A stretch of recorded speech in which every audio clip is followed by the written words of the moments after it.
Students, my name is Akanksha Sharma and I am an online tutor. You can see my profile in MyFab Tutor.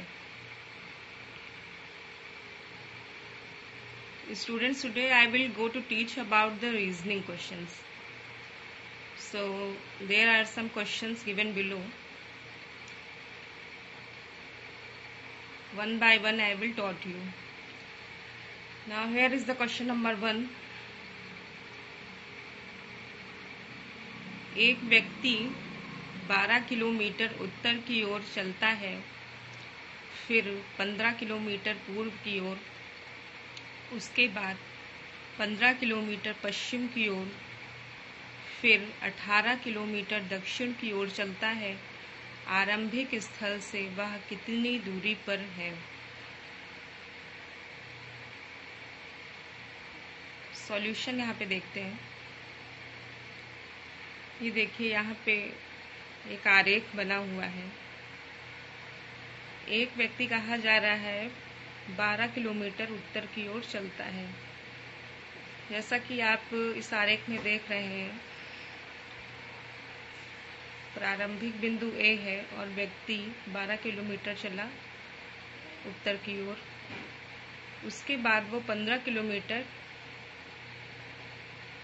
पश्चिम की ओर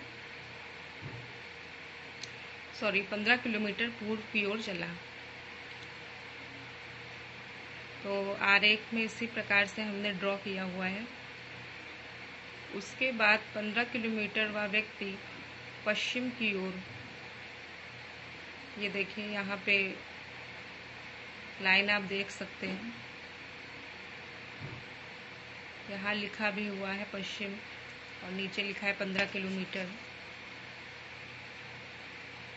और फिर 18 kilometre दक्षिण की ओर चलता है, दक्षिण यानी नीचे की तरफ। आरंभिक स्थल से वह कितनी दूरी पर है?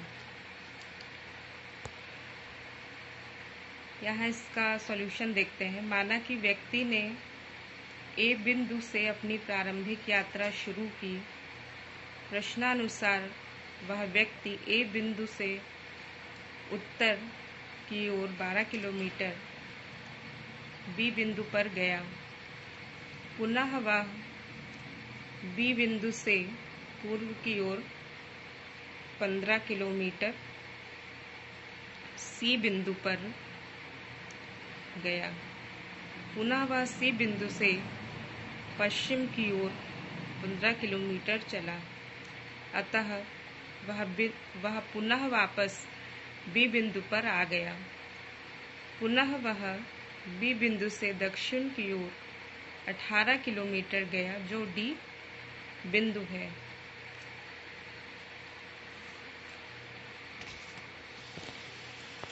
सो AB is equal to 12 kilometer. Then BC is equal to 15 kilometer. Then BD is equal to 18 kilometre. तो प्रारंभिक बिंदु से दूरी AD is equal to BD minus AB। BD है 18 और AB है 12, तो दोनों को माइनस करेंगे तो आंसर आएगा 6 kilometre. Then here is the second question. 6 व्यक्ति A B C D E और F एक कतार में खड़े हैं। C और D एक दूसरे के सन्निकट यानी समीप E के बगल में खड़े हैं। B केवल A के बगल में ही खड़ा है। A और F से चौथा स्थान है। इस कतार के दोनों अंतिम छोरों पर कौन कौन खड़े हैं?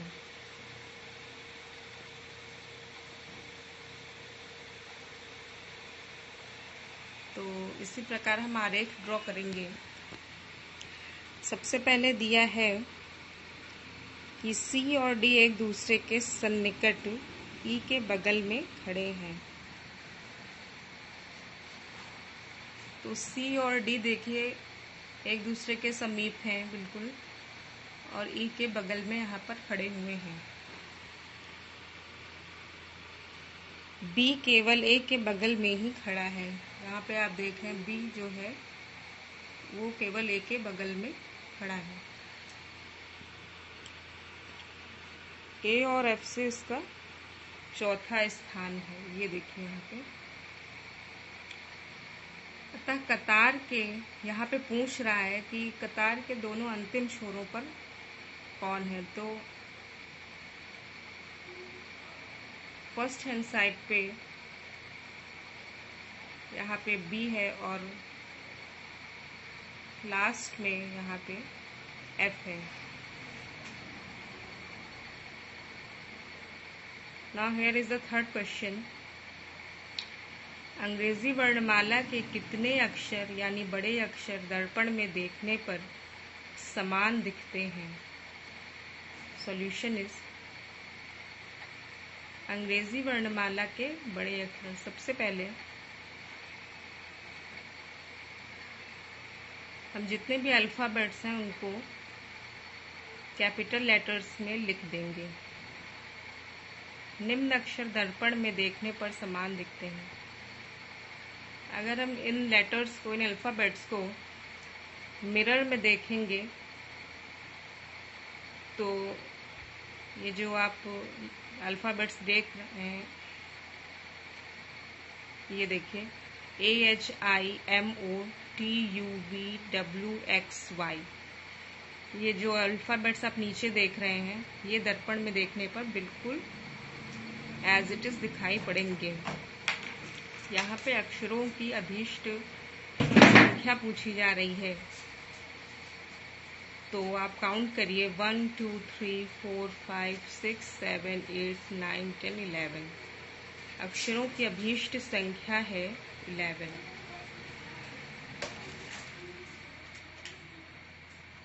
Now here is the question number 4। एक परिवार में 6 सदस्य ABCDE तथा F हैं। परिवार में 2 विवाहित दंपति हैं। परिवार के सदस्य वकील, अध्यापक, विक्रेता, इंजीनियर, लेखाकार और चिकित्सक हैं। विक्रेता D अध्यापक महिला से विवाहित है। चिकित्सक वकील से विवाहित है। लेखाकार F B का पुत्र तथा E का भाई है। वकील C A की पुत्र वधू है। E अविवाहित इंजीनियर है। A F की दादी है। E का F से क्या संबंध है? तो सॉल्यूशन में हम यहाँ पे देखेंगे स्टूडेंट्स, सर्वप्रथम सदस्यों की संख्या क्या है, A B C D E and F। Number first point is, इस क्वेश्चन से हम लेंगे विवाहित दंपति कितने हैं। तो विवाहित दंपतियों की संख्या 2 है। फर्स्ट पॉइंट इज विवाहित दंपति। सेकंड पॉइंट इज परिवार के सदस्य वकील, अध्यापक, विक्रेता, इंजीनियर, लेखाकार और चिकित्सक हैं।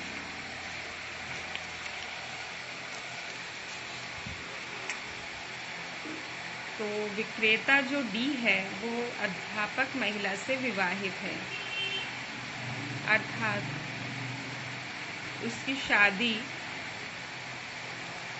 एक अध्यापक महिला से हुई है।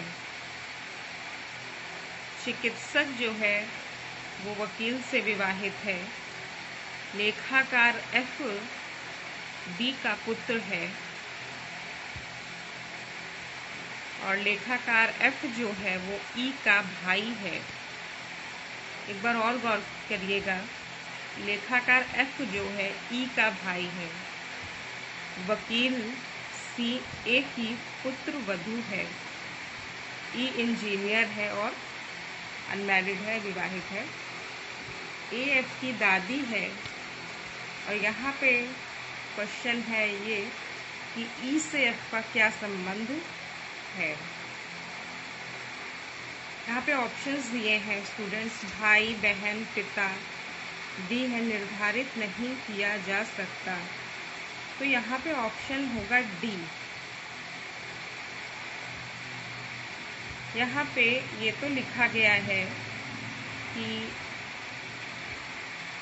यहाँ पे ऊपर हमने आपसे कहा कि एफ जो है वो ई का भाई है, लेकिन ई का कुछ पता नहीं है कि ई एफ का भाई है कि बहन है।